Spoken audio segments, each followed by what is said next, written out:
Indo British advanced pain clinic నొప్పిమాయం surgery దూరం for appointments 9155515563.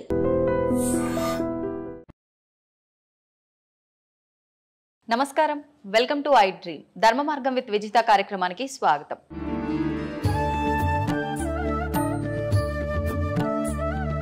ఇప్పుడు మనం చేసుకున్న కర్మలను బట్టే మనం జన్మ తీసుకుంటాము. మంచి చెడు పనులను బట్టే మనం పైన స్వర్గం నరకం వెళ్ళటం కానీ, మళ్ళీ ఒక జన్మ తీసుకొని వచ్చి ఇక్కడ అనుభవించే విధానం కానీ కూడా ఆధారపడి ఉంటుందంటారు కదా. అయితే ఇప్పుడు ఒక మనిషి జీవం కోల్పోయిన తర్వాత ఆత్మ వెళ్తే పైకి వెళ్ళి అక్కడ ఏదో ఒకటి అనుభవిస్తూ ఉండాలి, స్వర్గంలోనో నరకంలోనో.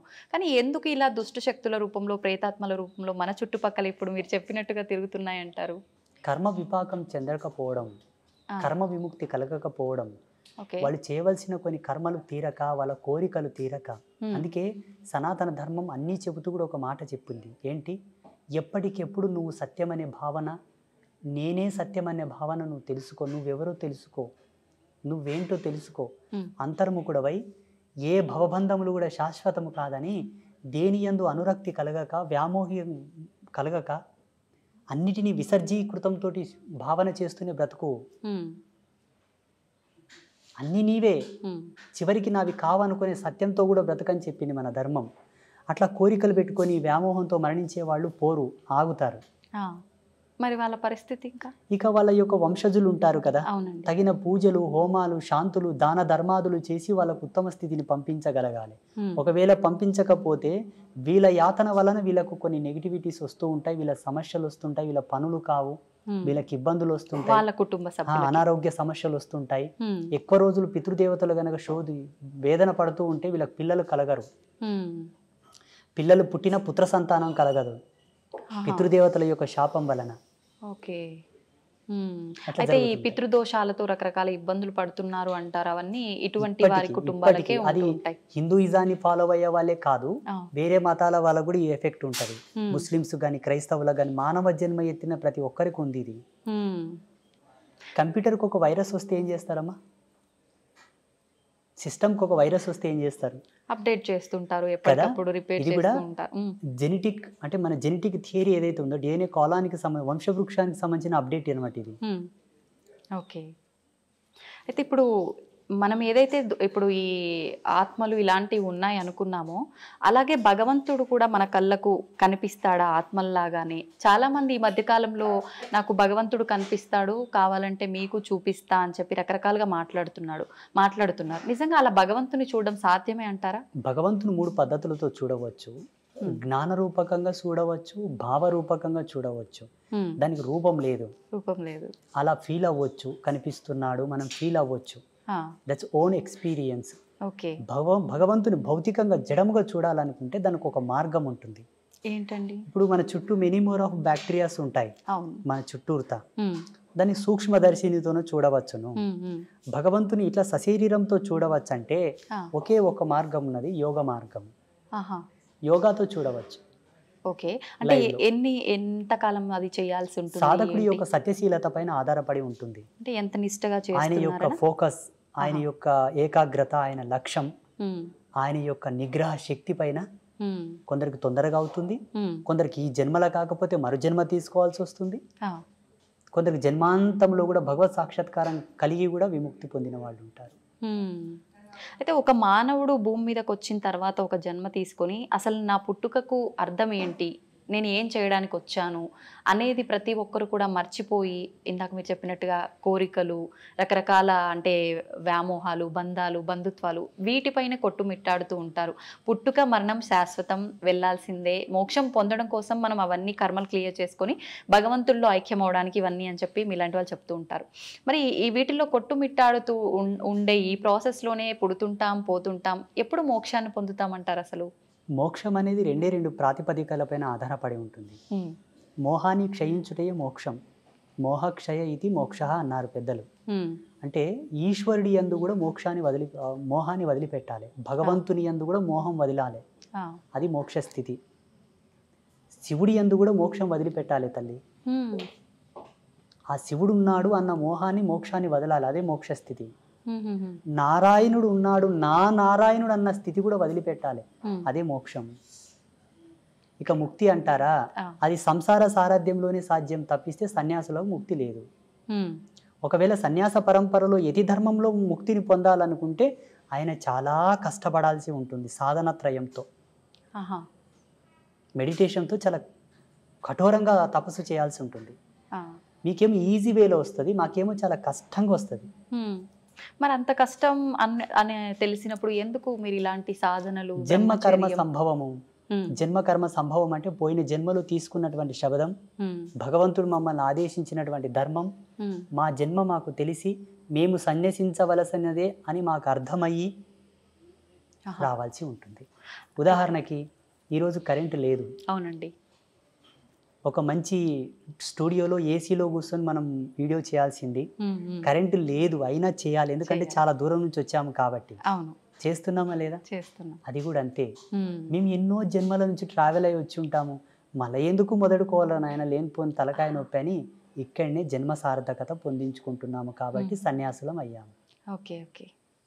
అయితే స్వామీజీ, కారణ జన్ములు అంటుంటారు. అసలు ఎవరు ఈ కారణ జన్ములు అంటే నిజంగా ఉంటారా? లేదు అంటే సనాతన ధర్మం గురించి మా లాంటి వారికి మంచి మంచి విషయాలు తెలియజేసే మీలాంటి వారిని కారణ జన్ములు అనొచ్చా? ఎవరిని అనొచ్చు అంటారు? అసలు లేదు, మనకు జన్మత్రయములని ఉన్నాయి. కర్మజన్మ, కామజన్మ, కారణ జన్మ, 3. కర్మజన్మలు అంటే ఏంటమ్మా? జీవితాంతం కష్టపడుతుంటారు కానీ వృద్ధి చెందరు. కారణం పితాపితరులు చేసిన పాపాలు మిగిలిపోయి ఉన్నాయి, వాళ్ళు పుణ్యం చేసుకోగానే చచ్చిపోయినారు, అవి మన మీద పడ్డాయి. అందుకే కష్టపడుతున్నాం కాబట్టి ఆ కర్మలు దూరం చేసుకో, నీవు సన్మార్గంలోకి వస్తావు, లాభ పొందుతావు, సుఖపడతావు. అప్పులు రావు, రోగాలు రావు, ఇబ్బందులు రావు, బాధలు ఉండవు. కామజన్మ. కామజన్మ అంటే కేవలము సంభోగ ధర్మాన్ని ఆస్వాదిస్తూ కామ కోరికలతో ఉండి పిల్లలు సంసారం అనే వ్యామోహం లేకుండా అదేదో పిచ్చిగా జంతువులు కదా సంభోగం చేసినట్లు సంభోగం చేసి పిల్లల్ని కంటే పుట్టే పిల్లలు కూడా కామ పిల్లలే పుడతారు. హిరణ్యకశప హిరణ్యాక్షుల్లాగా. ఆయన చెప్తాడు, అమ్మా ఓ సతీ, ఇది సమయం కాదమ్మా, ఈ సమయంలో మనం తగదు, ఇది సంధ్యా సమయం అన్నా ఆమెకు కామం ప్రబలి కావాలంటే కావాలన్నదికే కామ సంతానం పుడుతుంది. వాళ్ళు ఎలా ఉంటారు? కామ సంతానం అంటే తల్లికి చెల్లికి భేదం తెలియక ఆడవాళ్ళ చేతుల్లో ప్రాణం పోయేటటువంటి పిల్లలు పుడతారు. సమాజంలో జరుగుతుంది కదా. ఇప్పుడు ప్రియాంక రెడ్డి హత్య కేసులో 4 చచ్చిపోయారు కదా, ఆ జన్మలు దీని కిందికే వస్తాయి. కామ జన్మలన్నీ కూడా ఆడవాళ్ళని అందరినీ కూడా ఒక బొమ్మలాగానే చూసే కాన్సెప్ట్ తో పుడతారు. చిన్న చిన్న పిల్లల పైన కూడా వీళ్ళంతా ఈ కేటగిరీ కిందికే వస్తారు. ఇక కారణ జన్మ అంటారా? కారణ జన్మ కేటగిరీలో Narendra Modiji first person. And second, నేను ఈ మధ్యలో అనుకుంటున్న నా అనుభవం ప్రకారం ఎవరి వ్యక్తిగతం వాళ్ళ ఇష్టం, నా వ్యక్తిగతం నేను అనుకుంటున్నంత వరకు పవన్ కళ్యాణ్. ఓకే, మీకు వేరే విధంగా అర్థమై ఉండొచ్చు, 3 పెండ్లాలు ఇట్లా అట్లా సినిమా స్టారు రంగేసుకొని ఆటాడినోడు అట్లా ఇట్లా మీరు అనుకోవచ్చు. ఒక్క మెతుకు సార్లు తల్లి అన్నం అయ్యిందా లేదని చూడ్డానికి అన్నమంతా పిస్కా కర్లా. ఆయన కొన్ని మాటలు విన్నాను నేను పవన్ కళ్యాణ్వి, చాలా అద్భుతమైనటువంటి విజనరీ ఉన్న వ్యక్తి, సనాతన ధర్మం గురించి, హిందూయిజం గురించి. అటువంటి వ్యక్తి అవసరం ఇప్పుడు ప్రస్తుత కాలంలో. అటువంటి ఆలోచన దృక్పథం కలిగిన వాడు కారణజన్ముడే. సామాజికంగా కారణజన్ములు మోదీజీ, పవన్ కళ్యాణ్. ఆధ్యాత్మికంగా చెప్పవలసి వస్తే బ్రహ్మశ్రీ సామవేదం షణ్ముఖ శర్మ గారు, చాగంటి కోటేశ్వరరావు గారు, గరికపాటి నరసింహారావు గారు, వదిపర్తి పద్మాకర్ గారు, వీళ్ళు ఆధ్యాత్మికమైనటువంటి కారణజన్ములు. యోగ సంధాన కర్తృత్వంలో కారణజన్ములు అంటే శృంగేరి జగద్గురువులు, చిన్నజీయర్ స్వామి వారు, శ్రీమాన్ చిన్నజీయర్ స్వామి వారు, ఇంకా కొంతమంది యతీంద్రులు, యోగులు, సిద్ధ పురుషులు, మఠాధిపతులు, పీఠాధిపతులు అందరూ కూడా యోగ పురుషులు. వాళ్ళు యోగ సంధాన కర్తృత్వంతోనూ వాళ్ళు కారణజన్ములు. వీళ్ళు భగవత్ సాన్నిధ్యానికి దగ్గరగా ఉన్నవాళ్ళు. వాళ్ళు శివైక్యం చెందిన తర్వాత ఈశ్వరునిలో లీనమయ్యేవాళ్ళు వీళ్ళందరూ. ఇది ఫైనల్ స్టేజ్ ఇన్ కారణ జన్మ.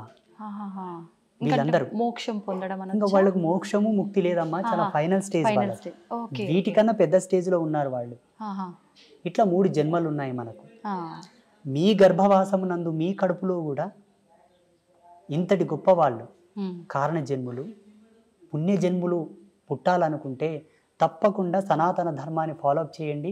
సనాతన ధర్మంలో కూడా మెనీ మోర్ ఆఫ్ కన్ఫ్యూజన్స్ ఉన్నాయి, రకరకాల సాంప్రదాయాలు. ఏవి పాటించకండి, సదాచార సంపన్నులై విరాజిల్లండి. ఈ సదాచారం మనకి ఎక్కడ దొరుకుతుందమ్మా అంటే దేవీ భాగవతంలో దొరుకుతుంది. దేవి భాగవతం భగవతి విరచితం, సాక్షాత్తు త్రిమూర్తులకే చెప్పినది అమ్మవారు. మీరు త్రిమూర్తులు సుప్రీం గాడ్స్ అని మీరు కొలుస్తున్నారు. అవునండి. త్రిమూర్తులకే జగదంబ గీతోపదేశం చేసినది. ఆ జగదంబ చేసినటువంటి గీతోపదేశమే శ్రీకృష్ణ పరమాత్మ వారు ఆ యొక్క గీతను అర్జునుడికి ఉపదేశించాడు. అది భగవతి గీత. భగవతి గీత, భగవతి చెప్పిన గీత భగవద్గీత. అర్థమవుతుందా? అర్థమైందండి. మీకు ఒక ఫోటో నేను పంపిస్తాను, దీని మీద స్క్రీన్ మీద స్క్రోల్ చేయండి. కృష్ణ పరమాత్మ జగదంబను చూపుతూ అర్జునునికి గీతోపదేశం చేస్తాడు. ఆ ఫోటో బయటికి రిలీజ్ చేయరు చాలా మంది, ఎందుకంటే పక్షపాతం. అక్కడ స్త్రీమూర్తి హైలైట్ అవుతుంది కదా. వద్దు, మాకు అది వద్దు. దేవుళ్ళ విషయంలో కూడా పార్షియాలిటీస్. లేకపోతే ఇప్పటికీ ప్రతి సందర్భములో యజ్ఞమూర్తి ఎవరు, మంత్రతంత్ర అధిష్టాన దేవత ఎవరు, వేదమాత ఎవరు? అమ్మవారి గుళ్ళకు శోభ లేదు తల్లి. దక్షిణ భారతదేశంలో ఉంది, ఎందుకంటే దక్షిణ భారతదేశంలో ఆధ్యాత్మికతకు స్వతంత్రత ఉన్నది కాబట్టి. ఉత్తర భారతదేశంలో ఉన్న శక్తిపీఠాలన్నీ వెలవెలబోతున్నాయి తల్లి. అది నా బాధ. సెంట్రల్ గవర్నమెంట్ నాకు అధికారం ఇస్తే భారతదేశంలో శక్తిపీఠాలకు ఉండే వైభవం ఏ దేవాలయానికి ఉండదు. నేను కట్టించి చూపిస్తాను స్వచ్ఛందంగా. అమ్మవారి గుడి అంటేనే ఒక అద్వితీయమైనటువంటి అజరామరమైనటువంటి కళాఖండముల చేత విరాజిల్లేటట్టుగా నేను కట్టిస్తాను. కానీ ఉండాలి. పేరులోనే అర్థం ఉంది కదా, మన శక్తి పీఠం, అది భూమికి శక్తి. అవునండి. ఎర్త్ ఫిట్ లాగా పనిచేస్తుంది అది. మన భౌగోళికమైనటువంటి ఈ భూప్రపంచాన్ని కంట్రోల్ చేసేటువంటివి. మళ్ళీ అమ్మవారు అందుకే నన్ను పుట్టించిందేమో అనుకుంటాను నేను. నా భావన, నా వ్యక్తిగతమైన భావన, మీ భావన కాదు, నా భావన. చూద్దామండి ఏమవుతుందో. మీరు అన్నట్టుగా ఆలోచించడం కాదు, ప్రతి ఒక్కరు మనసులో ఉన్నదే. ఆడవారిని కొంచెం చిన్న చూపుగా చూస్తుంటారు. ఎవరింట్లో వాళ్ళకే కొంచెం చిన్న చూపు ఉంటుంది. సమానంగా సంపాదించినా, సమానంగా గౌరవం ఇచ్చినా, ఏ రకంగా అయినా కూడా ఉంది. ఇప్పుడు మీరు చెప్పేదాన్ని బట్టి చూస్తే, అంటే ఈ పీఠాలు ఇవన్నీ అయితే మేము రీసెర్చ్ చెయ్యము, తిరిగి చూడం కాబట్టి, అంటే అమ్మవార్ల ఆలయాల పైన కూడా ఇంత వివక్ష ఉంది స్త్రీ అని ఉంది. మీరు ద్వాదశ జ్యోతిర్లింగాల దేవాలయాలు చూడండి, అవును, అష్టాదశ శక్తిపీఠాల దేవాలయాలు చూడండి, అవును, మీకు లైవ్లు ఇప్పుడే కనిపిస్తాయి కదా. పురుష దేవుళ్ళకు సంబంధించిన కాన్సెప్ట్ ని ప్రవచనకర్తలు అలా చెప్పారు. ప్రవచనకర్తలు చెప్పడం ద్వారా ఇప్పుడు జనాలది ఏం తప్పు లేదమ్మా. మాలాంటి వాళ్ళు ఏం చెప్తే అది వింటారు. మీరు ఇంతకుముందు అన్నారు కదా, ఎవరు వచ్చి ఏం చెప్తే అదే వింటారు గురూజీ జనాలు, మరి ఎటు పోవాలి జనాలు అన్నది మీరు అడిగారు చూసారు, అది సత్యమే. అలా వెళ్ళిపోయారు. కానీ వేదాంత తర్క సంవాదం యొక్క మూలం చెప్పన, మంత్రతంత్రాల యొక్క మూలం చెప్పన, అమ్మను ఆశ్రయించిన వాడే ముక్తిని పొందగలడు. ఇది సత్యం. అందుకే కదా త్రిమూర్తులు ఆమె పాదాల అక్కడ పడుతున్నారు. ఇప్పుడు చూడండి, ప్రపంచంలో ఎక్కువ శాతం పురుషులందరూ కూడా స్త్రీలలాగా మారుతున్నారు. స్త్రీలు పురుషుల్లాగా తక్కువ మారుతున్నారు. అవునండి. లింగ మార్పిడి చేసుకొని అధిక సంఖ్యాకులు పురుషులు స్త్రీలలాగా అవుతున్నారా, స్త్రీలు పురుషుల్లాగా అవుతున్నారా? పురుషులే స్త్రీలలా అవుతున్నారు. పురుషుడు యథార్థంకి వస్తున్నాడు కాబట్టి అది సత్యం. కానీ అలా జరగడం మంచిది కాదు. ఇది సృష్టి విరుద్ధమే కదా. విరుద్ధమే. అలా మారకూడదు. ఒకవేళ ఆడపిల్లల యొక్క గుణగణాలతో స్త్రీ యొక్క స్వాభావికంతో ఒక పురుషుడు పుట్టినప్పటికీ సాధ్యమైనంత వరకు 100% వాని మోటివేట్ చేసి వాని ద్వారా ఒక జన్మనిప్పియాలి, వానికి సంసారం ఇవ్వాలి. కానీ ఏదో మహిళలాగా చేష్టలు చేస్తున్నాడని వాని కన్వర్ట్ చేయకూడదు. ఇప్పుడు అందరూ అలాగైతే జగత్ సృష్టి ఎట్లా జరగాలి తల్లి? అవునండి. మీకు జన్మనిచ్చిన తల్లిదండ్రులు కూడా ఇట్లా చేసుంటే మీరు పుట్టేవాళ్ళ? అవును, అవును. అది మనకు కావాల్సింది. 100కు 1,000,000 ప్రయత్నం చేయగా కూడా వాళ్ళు మాడలేదంటే ఈశ్వరార్పణంగా చేసేసేయండి, తప్పులేదు. ఇది నా అభిమతం. ఏమంటారు? కరెక్టే అండి. వాస్తవమా కాదా? వాస్తవమే. అది ఎంతసేపు బ్రతికినా మీరు యాంకరింగ్ ధర్మంలో, ఎలక్ట్రానిక్ మీడియా ధర్మంలో వాళ్ళు, సన్యాస ధర్మంలో నేను, సమాజం అంతా కూడా భావి తరాలను దృష్టిలో పెట్టుకొని బ్రతకండి. ఈనాడు మనం చేసింది రేపటి తరాలకు అది ఆచారం అవుతుంది. మా పెద్దలు చేసిండ్రా మేము తీసేయం దీనిని అంటారు డైరెక్ట్. చేసేటప్పుడే ఆచితూచి చెయ్యండి. ఇంకోటి, మన మీడియా ద్వారా అందరికి నేను ఒక రిక్వెస్ట్, చెప్పండి. ప్రకృతిని కాపాడండి ప్లీజ్. నిజంగా ఇది అందరికీ చాలా ముఖ్యం. ప్రకృతిని కాపాడండి. ప్రకృతిని కాపాడడంలో ఒక మంచి టిప్ చెప్తాను మీకు. మీ పిల్లల పుట్టినరోజులున్నా, మీ పుట్టినరోజులున్నా, మీ పెద్దల యొక్క తద్దినాలున్నా, దినకర్మలున్నా, ఏదన్నా ఫ్రీ ప్లేస్ ఉంటే అది రోడ్డు పక్కన అక్కడిక్కడ కాకుండా ప్రతి ఒక్కరు ఒక 10 చెట్లను నాటండి. అవును. అవసరం ఉంటే తప్ప చెట్లు కొట్టొద్దు. అవసరం ఉంటే తప్ప కొండలు, గుట్టలు, పర్వతాల జోలికి వెళ్ళవద్దు. అవసరం ఉంటే తప్ప ఆనకట్టలు కట్టవద్దు. ఎక్కడికక్కడ నీళ్ళని ఫ్లో చేసి పెట్టకండి. విదేశాలలో ఉన్న ఆనకట్టలను కూల్చివేస్తున్నారు ఇప్పుడు. అవునండి. చెరువులను పూడ్చకండి, నదులని ఇబ్బంది పెట్టకండి, కలుషితం చేయకండి. నేచర్ మనకు సహజ సిద్ధంగా ఇచ్చినటువంటి అమృత తుల్యముని వల్ల మనం పాడు చేసుకుంటే భావితరాల్లో బ్రతకలేము. ఆల్రెడీ ఇప్పటికే చాలా పొల్యూషన్ అయిపోయింది, ప్రకృతి చాలా పాడైపోయింది, దానివల్ల రకరకాల అనారోగ్య పరిస్థితులు కూడా ఏర్పడ్డాయి. ఒక దౌర్భాగ్యం చెప్పనా, నదులను దేవతలుగా పూజించే మన దేశంలో నదులన్నీ కలుషితమయ్యాయి. నది యొక్క విలువ తెలియని దేశంలో అయితే ప్యూర్ ఉన్నాయి, మళ్ళీ ఆ నీళ్లు తాగడానికి కూడా పనికిరావు. ఇది దౌర్భాగ్యం భారతదేశంలో. ఇలా కావడానికి కారణం ఏంటో తెలుసా, సనాతన ధర్మం ఇంకా కూడా స్వతంత్రతను పుంజుకోలేదు అనుకుంటాను నేను. సనాతన ధర్మానికి స్వేచ్ఛ లేదని అనుకుంటాను నేను. ఉండగలిగితే ఈ నదులెందుకు ఇట్లా కలుషితం అవుతాయి, ఆ దేవాలయాల మీద ఎందుకు దాడి జరుగుతుంది? అవునండి. జగదంబ నాకు ఒక అవకాశం ఏమని చెప్పండి అమ్మవారిని. తప్పకుండా అండి, కోరుకుందాం అందరం. మీరు కోరండి, నేను అడిగితే ఇవ్వట్లేదు. అవునా? మీ అంతటి సాధువులు అడిగితేనే ఇవ్వలేదు, నేను అడిగితే ఇస్తుందంటారా? నీకెందుకురా వెళ్ళా, నువ్వు ఊక నాతో జపం చేసుకొని కూసరా అంటది అమ్మ. అవునా? బహుశా మీలాంటి వాళ్ళు అడిగితే ఇవ్వచ్చేమో. నాకు గనక అమ్మవారు అవకాశం ఇస్తే నేను ఏం చేస్తానో తెలియనా? చెప్పండి. గోవుని జాతీయ జంతువుగా ప్రకటిస్తాను. సెకండ్, ఈ భారతదేశంలో ఉండేటటువంటి సహజ వనరులు, జీవనదులు, పర్వతాలు, అరణ్యములనన్నిటినీ కూడా ధర్మమూర్తుల యొక్క ఆధీనంలో ఉండేటట్టుగా రాస్తాను. ఎందుకంటే ధర్మమూర్తులకంతా దూరదృష్టి కలిగి ఉంటుంది. నదుల్లో కలుషితాలు కలవనివ్వరు, చెట్లని కొండల్ని కొట్టనివ్వరు, ఆపుతారు. ఎందుకంటే పర్వతాలను పూజిస్తాం మనం, చెట్లను పూజిస్తాం మనం, నదులను పూజిస్తాం కాబట్టి వాటి జోలికి వెళ్ళనియరు. ప్రసిద్ధ పీఠాలు ఉన్నాయి, శృంగేరి జగద్గురువులు ఉన్నారు, పెద్ద పెద్ద పీఠాధిపతులు ఉన్నారు. ఆ ప్రదేశంనంతా కూడా వీరి ఆధీనంలో ఉంచేటట్టుగా నేను చట్టం తీసుకొస్తుంటే, దీన్ని అంతా నువ్వు కంట్రోల్ చేయాలని చెప్తుంటే. ఇప్పుడు మీరు చేసే ఈ సాధనలు వీటన్నిటి వల్ల ఈ మార్పులు సాధ్యం కావంటారా? ఖచ్చితంగా చట్టం చేతిలో ఉండాలంటారా? 100% సాధ్యం అవుతుంది. కాకపోతే సామాజికమైన మర్యాదలు కొన్ని ఉన్నాయి కాబట్టి. వెనకతలకు ఒక స్వామీజీ, నాలాంటి స్వామీజీ ఒక యజ్ఞం చేసి యజ్ఞశక్తిని ధారపోసాడు, లోక వినాశనం అవుగా కానీ. అందులో వాళ్ళ శిష్యులు కూడా ఉన్నారు, వాళ్ళు కూడా పోయారు. అంత జ్ఞానం తెలిసిన ఆయన కూడా అక్కడ తప్పు. ఈ తపస్సులు, మంత్రబలము, మంత్ర ప్రయోగములు కూడా కొన్ని ధర్మాలతో చేయబడతాది కాబట్టి ఎలా చేద్దామన్నా అందులో అందరూ ఉంటారు. అది కదా వచ్చింది ముప్పు. ముందు వెనక ఆలోచించాల్సి వస్తుంది. అది అశ్వత్థామ కదా బ్రహ్మాస్త్రాన్ని ప్రయోగించాడు కానీ వెనక్కి తీసుకోవడం తెలియదు ఆయనకు. అట్లా ఎన్నో మూలాలు బతికే ఉన్నాడంటారు, ఇది నిజమేనా అండి? మీరు ఒకవేళ హిమాలయస్లో ఒక సిటీ ఉంది, ఒక ప్లేస్ ఉంది, అక్కడికి వెళ్తే ఆయనతో మీరు ఫోటో కూడా దిగవచ్చు, సెల్ఫీ. నిజమా? -60 degrees సెల్సియస్లో చలి ఉంటుంది అక్కడ, -60. మరి ఒకవేళ వెళ్తామంటే కెమెరామ్యాన్ మీరు వెళ్ళండి. అది ఎలా సాధ్యపడుతుంది అంటారు? గడ్డగట్టిపోము అక్కడే అడుగు పెట్టిన దగ్గర లేరు అనడానికి అవకాశం లేదు. సప్త ఋషులు ఉన్నారు, యోగ పురుషులు, సిద్ధ పురుషులు, మహావతార్ బాబాజీ కూడా ఉన్నారు ఇప్పటికీ. చాలా మంది యతీంద్రియులు, సిద్ధ పురుషులు ఉన్నారు. లేరు అని మీరు కొట్టిపాడేయకూడదు, ఎందుకంటే మీకు అనుభవం లేదు, మీరు చూడలేదు. మేము చూసాము కాబట్టి ఉన్నారని చెప్తున్నాము. వాళ్ళని ఇక్కడికి తీసుకొస్తామంటే తీసుకొస్తాము. ఈ యొక్క తపోజ్వాలకు తట్టుకొని ఉండే శక్తి ఈ మానవాళికి లేదు. పిట్టలు రాలిపోయినట్టు రాలిపోతుంటారు వాళ్ళు వస్తూ ఉంటే. అది సత్యం. అంతటి ఎనర్జీ ఉంటుంది వాళ్ళ స్పిరిచువల్ ఎనర్జీ. స్వామిజీ, శివుడి గురించి మాట్లాడుకున్నాం కదా, శివుడిని అంటే మిగతా అందరి దేవుళ్ళను కూడా మన ఆధారం కోసమే అయి ఉండొచ్చు, ఇంకే రకంగా అయినా అయి ఉండొచ్చు, రూపం లేకపోయినా ఒక అమ్మవారంటే ఈ రూపం, శివుడు అంటే ఈ రూపం, అట్లా అందరి దేవతలకు అన్ని రూపాలుగా ఒకటి మన మైండ్లో ఉండిపోయింది. కానీ శివుడిని మాత్రమే ప్రత్యేకించి లింగ రూపంలోనే మనం ఎక్కువగా పూజిస్తూ ఉంటాము.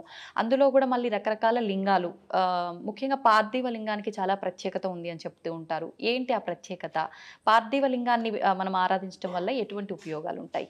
ఇవన్నీ వైజ్ఞానికమైన మూలాలతో, ఇవన్నీ సైంటిఫిక్ ఇన్స్ట్రుమెంట్స్తో కూడి ఉన్నటువంటి సెట్టింగ్స్. ఇవాళ ఈ ప్యాటర్న్ అంతా కూడా అవన్నీ కూడా ఒక్కొక్క రకమైనటువంటి సందర్భానికి, ఒక్కొక్క రకమైనటువంటి ధర్మానికి, స్థితికి, అవస్థకు సంబంధించినటువంటి పూజనీయతలు.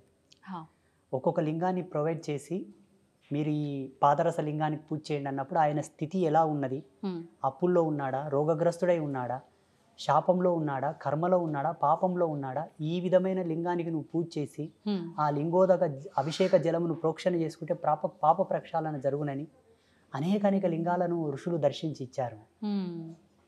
లింగం ఒక కన్ను, ముక్కు, చెవి, చేతులు, అవయవాలు లేకుండా నిరాకార స్థితిలో ఎందుకు ఉంటుందంటే అమ్మ, ఈ బ్రహ్మాండం అంతా కూడా అదే స్థితి కాబట్టి, ఈ బ్రహ్మాండం అంతా కూడా అదే స్థితి కాబట్టి చివరికి ఈ బ్రహ్మాండం అంతా అదే స్థితిలో లయం అవుతుంది, నిరాకారంగానే మారబోతుంది. కాబట్టి సత్యాన్ని చూపించేటటువంటి కోణం అది ఆ శివలింగ ఆకృతి. అందుకే మనకు చెప్తుంటారు కదా, సత్యం శివం సుందరం అని. అవునండి. చివరికి సర్వం అదే ఆకారం లేని స్థితిలోకి వెళ్ళిపోతుంది, నిరాకార స్థితిలోనే ఉండిపోతుంది. ఇవన్నీ మధ్యలో పోయేవి కాబట్టి సత్యాన్ని తెలుసుకొని పూజించు అనడానికి ఆ శివలింగ ఆకారం. అద్భుతం. జన్మ ఎత్తిన తర్వాత ఒక్కసారికి శివునికి నమస్కృతాంజలి చేస్తే ఆ జన్మ పరిపూర్ణమైనట్లే. చాలా ముక్తిదాయకం శివలింగ ఆరాధన, శివలింగ పూజ, శివుని యొక్క ఆరాధనలు. విశేషించి ఈ కార్తీక మాసంలో ప్రతి మహిళ సంధ్యా సమయమునందు, ప్రదోష కాలమునందు శివలింగము ముందు చక్కటి దీపాన్ని గనక వెలిగించి నమస్కారం చేసుకుంటే ఆమె ఇల్లు, ఆమె సంసారం పండుతుంది, చల్లగా ఉంటారు. చాలా విశేషమైన ఫలితాలు ఉంటాయి.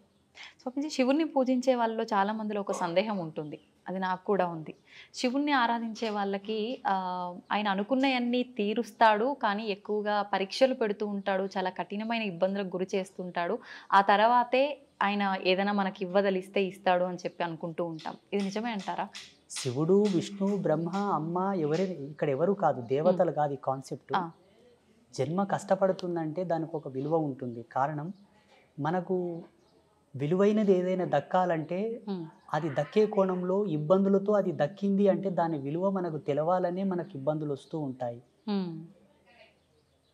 దాని విలువ, దాన్ని అనుభవించడానికి మనకు ఒక అనుభవం కావాలి, దాన్ని ఆస్వాదించడానికి ఒక అనుభవం, ఒక గుణపాఠం కావాలి. అప్పుడే దాన్ని పరిపూర్ణంగా అనుభవించగలము. కాబట్టి కొన్ని ఇబ్బందులతో, ఒడిదుడుగులతో, కష్టాలతో, నష్టాలతో అది మనకు దొరుకుతుంది. ఇది మన జన్మను పరిపూర్ణతను చేయడానికే దేవుడు పెడతాడు. దేవుడు మనల్ని కష్టపెట్టాడు. ఒక అందమైన శిల్పం కనుబొమ్మలతో, కనురెప్పలతో సరళీకృతంగా తయారు కావాలంటే సమయం ఎక్కువనే పడుతుంది. అవునండి. నెమ్మదిగా చెక్కాల్సి ఉంటుంది. ఏదో 2 దెబ్బలు కొట్టి పాడేసామంటే తొందరగానే తయారవుతుంది. జీవితం కూడా అదే పారదర్శక సూత్రం పైన ఆధారపడి ఉన్నది. ఇక్కడ దేవుడు మనల్ని కష్టపెట్టాడు. మన విద్వత్తును, మన విఘ్నతను, మన యొక్క గొప్పతనాన్ని సమాజం నిలబెట్టుటకే మనకు ఆ సమయభావం. కొన్ని ఇబ్బందులు అయినా దాని కష్టమని ఎందుకు అనుకుంటారు చెప్పండి? భగవంతుడు పెట్టేదాన్ని భక్తిగా తీసుకోవాలి, కష్టంగా తీసుకోవద్దు. ధర్మశాస్త్రాల్లో ఒక మాట ఉన్నది, తల్లిదండ్రులు పెట్టేవి, తోబుట్టువైన చెల్లెలు పెట్టేవి, భగవంతుడు పెట్టేవి, గురువు పెట్టేవి పరీక్షలే అయినప్పటికీ అవి పరమార్థంగా స్వీకరించాలట, వాళ్ళు ముక్తిని పొందుతారు. మళ్ళీ అక్కకు, అన్నకు, తమ్ముడికి నియమం లేదు చూడండి, చెల్లి అదేంటో కానీ చెల్లి, తల్లి, తండ్రి, గురువు, దైవం, వీళ్ళు పెట్టేవి పరీక్షలు కాదు. ఒకవేళ పరీక్షలే అయినప్పటికీ అవి పరమార్థములని స్వీకరించువాడు ముక్తిని పొందగలడు, ఈజీగా పొందుతాడు. జపతపాదులు చేయకుండా, యజ్ఞయాగాదులు చేయకుండానే ముక్తిని పొందుతాడు. స్వీకరించగలగాలి, భావించగలగాలి, భారం అనుకోకూడదట. మనం ఎన్ని మాట్లాడుకున్నా అది కొంచెం కష్టమే మానవులకి. ఏదైనా చిన్న కష్టం వచ్చిందనగానే భగవంతుని కూడా తిట్టేయడము, అసలు ఆ విచక్షణ అనేది కోల్పోతాం కాసేపట్లో. నిజంగా మనకు అదంతా ఒక లేవల్గా వెళ్ళాలి, సమన్వయంగా ఉండాలి, బ్యాలెన్స్డ్గా ఉండాలి లైఫ్ అని అంటే ఎలాంటి నియమాలు పాటించవచ్చు అంటే? ఆహార దోషం అనేది ఇక్కడ సమాజంలో ఎక్కువ అనర్థాలకు కారణం అవుతుంది. అందుకే ఆరంభం నుంచి, వేదారంభ కాలం నుంచి కూడా శాకాహార భోక్తవ్యం చేయండి. శాకాహార భోక్తవ్యం చేత జన్మ పరిపూర్ణమైనటువంటి ఆలోచనలను సృజించుకోగలదు, తీసుకోగలదు, తనను తాను నియంత్రించుకునే కంట్రోలర్గా మారగలడు. ఆలోచన విధంగా, వ్యవహారికంగా తనను తాను ఇంద్రియ నిగ్రహం వైపు మరలించుకోగలడు. అందుకే శాకాహార భోక్తవ్యం చేయండి. మనకు ధర్మశాస్త్రాల్లో క్లియర్గా చెప్పి ఉన్నారు ఋషులు, ఆహారం, విహారం, విచారం, నిద్ర, ఆహారం, బ్రహ్మచర్యం. ఈ మూడింటిని ఎవరైతే పాటిస్తారో వాళ్ళు నడిచే దేవుడు. ధ్యానం వల్ల కూడా సాధ్యపడుతుందా గురించి? ఆధ్యాత్మికత 3 కోణాల్లో ఉంది. భక్తి మార్గంతో కొందరు, ధ్యాన మార్గంతో కొందరు, జ్ఞాన మార్గంతో కొందరు, యోగ మార్గంతో కొందరు, త్యాగ మార్గంతో కొందరు. త్యాగం అన్నీ, అక్కడ భక్తి లేదు, పూజ లేదు, యోగ లేదు, ఏమీ లేదు. అవధూత తత్వంలో ఉండడం వల్ల కూడా ముక్తిని ఆస్వాదించవచ్చు, మోక్షాన్ని పొందవచ్చు. ఈ 5 మనకు ప్రధానం. భక్తి మార్గంలో ఈ చాప్టర్ అంత వస్తుంది. కార్తీక దీపాలు, సోమవార వ్రతం, మంగళవార వ్రతం, బొట్లు పెట్టడం, మడి కట్టుకోవడం, నైవేద్యాలు అర్పించడం, పుష్పయాగం, హోమ ధూమాలు, ఇది భక్తి మార్గం. జ్ఞాన మార్గం అంటారా, భగవంతుడే సత్యమని ఎరంగి ఆయన యొక్క పారాయణలు చేయుట, ఆయన మంత్రోచ్చరణ చేయుట, ఆయన యొక్క కీర్తనలు పాడుట, ఆ కీర్తనల చేత భక్తిని ప్రచారం చేయుట, ఇది జ్ఞాన మార్గం. అయితే ఇప్పుడు ఈ ధ్యానం చేయడం అనేది, ఏకాగ్రత అనేది అందరికీ కరెక్ట్గా సరిపడదు. చాలా రకాల ఇంకా పిచ్చి పిచ్చి ఆలోచనలు వచ్చి ఇంకా వద్దు అని కూడా ఒక వైరాగ్యానికి వెళ్ళిపోతుంటారని అంటుంటారు. నిజంగా అందరికీ సాధ్యపడాలంటే ధ్యానంలో కూడా ఏమైనా చిన్న మెలకులు ఏమైనా ఉన్నాయంటారా?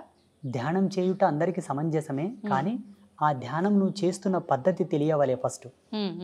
ఈ మధ్యలో చేస్తున్నటువంటి ధ్యాన కేంద్రాలు అనుకోండి, మెడిటేషన్స్ అనుకోండి, యోగా సెంటర్లు అనుకోండి, అవన్నీ కూడా సమ్ క్లాసెస్, టీచింగ్ ప్రాసెసెస్ తప్ప పరిపూర్ణమైనటువంటి విద్వత్తును అవి తీసుకురావు, ఎరుకలోకి అవి తీసుకురావు, అది పరిపూర్ణత చెందించవు. మేము ఒక ధ్యాన మార్గంలో, ఒక యోగ మార్గంలో ఉన్నవాళ్ళం కాబట్టి టీవీలలో, వీడియోలలో చూస్తూ ఉంటాము. అందరిని ఒక చోట కూర్చోబెట్టి ముక్కు మూసుకోమంటారు, ఏదో చేయమంటుంటారు, కానీ అనుభవానికి తక్కినది అది లేదు. వాళ్ళ ఇష్టానుసారంగా వాళ్ళు చేస్తున్నారు. అది వారి అనుభవం ప్రకారం నలుగురికి చెప్తున్నారేమో. అక్కడ సత్యం అనేది లేదు అని నేను అనుకుంటున్నా. నాకైతే అర్థమైంది అది. మళ్ళీ వాళ్ళకి ఎలా అర్థమైందో నాకు తెలియదు. ఋషి పరంపరానుగతంగా అయితే అక్కడ జరగటం లేదు. చూడమ్మ, ఒకటే మాట, యథాతథముగా వాస్తవికతను గనక పాటించిన వాడు లాభాలు పొందుట తథ్యము. అవాస్తవాన్ని, అభూత కల్పనలు గనక నువ్వు పాటించినావు అనుకో, పిచ్చొస్తే తప్ప లాభం రాదు. అవునండి, ఇది సత్యం. ఇది అందరూ గ్రహించగలగాలి, ప్రేక్షకులు కూడా. అంత మాత్రానికి ఏదైనా లాభం ఉన్నా అవాస్తవానికి అది లైఫ్ లాంగ్ అనేది ఉంటుంది అని చెప్పలేం. ఏదో ఒక రోజు అది బయట పడిపోతుంది, దానికి తగ్గ ప్రతిఫలం వాళ్ళు అనుభవించాల్సి వస్తుంది. ఇప్పుడు కార్తీక మాస శుభ సందర్భాన మీరు ఇక్కడికి వీచ్ చేశారు కాబట్టి, కార్తీక మాసంలో దుర్గావ్రతం ఒకటి ఉన్నది. చాలా మంది కార్తీక మాసం అంటే శివకేశవులకు అన్వయం చేసి ఉభయ తెలుగు రాష్ట్రాల్లో దీపాలు పెట్టడం, పూజలు చేయడం ఉన్నది. అవునండి. శివకేశవుల యొక్క ధర్మపత్నులు కూడా ఒక వ్రతం చేశారు కార్తీక మాసంలో. ఎవరి వ్రతం చేశారు? మీరేమో కృష్ణుడు దేవుడు, రాముడు దేవుడు అంటున్నారు. వాస్తవంగా రాముడు, కృష్ణుడు ఇద్దరు కూడా దేవతలే, దేవుళ్ళే. ఋషులే వాళ్ళకు యజ్ఞ పట్టం ఇచ్చారు, యోగదత్తం చేశారు. నేను కూడా చెప్తాను. శ్రీకృష్ణ పరమాత్మ యొక్క ధర్మపత్ని సాక్షాత్తు లక్ష్మీ అంశ సంభూతురాలైన రుక్మిణీదేవి కూడా కొందరు వ్రతాలు చేసింది. ఎవరి వ్రతం చేసింది? తన పతియే దైవము కదా, మళ్ళీ ఎందుకు వ్రతం చేయాలి రుక్మిణీదేవి? చెప్పండి. పార్వతీదేవి కూడా వ్రతం చేసింది, కాత్యాయనిదేవి వ్రతం చేసింది, శ్రీమన్ మహాలక్ష్మి వ్రతాలు చేసింది. ఎవరి వ్రతం చేశారు? వాళ్ళ పతులే దైవములు కదా. ఇంద్రుడి యొక్క భార్య కూడా వ్రతం చేసిన శచీదేవి. అష్టదీపాలకుల యొక్క ధర్మపత్నులు కూడా వ్రతాలు చేశారు. దేవ ప్రాజాపత్య ధర్మములందరూ, ఆ ధర్మపత్నులందరూ కూడా వ్రతాలు చేశారు. ఋషిపత్నులు కూడా వ్రతాలు చేశారు. వ్రతం ఎవరికి చేయబడుతుంది? నోములు ఎవరికి చేస్తారు? భగవంతుడికే చేస్తారు, పురుష దేవతలకు లేవు.